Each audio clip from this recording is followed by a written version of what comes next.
Once you have found good company to invest, then how do we find fair value of that company? We do valuation. So valuation is required at lot many places. Why P is going down, why there is a compression in the P?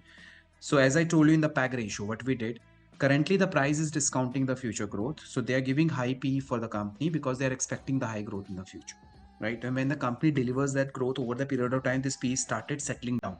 The market says this is what the growth we expected, right? In the banking sector, guys. So first of all, we don't compare EV EBIT, EV EBITDA.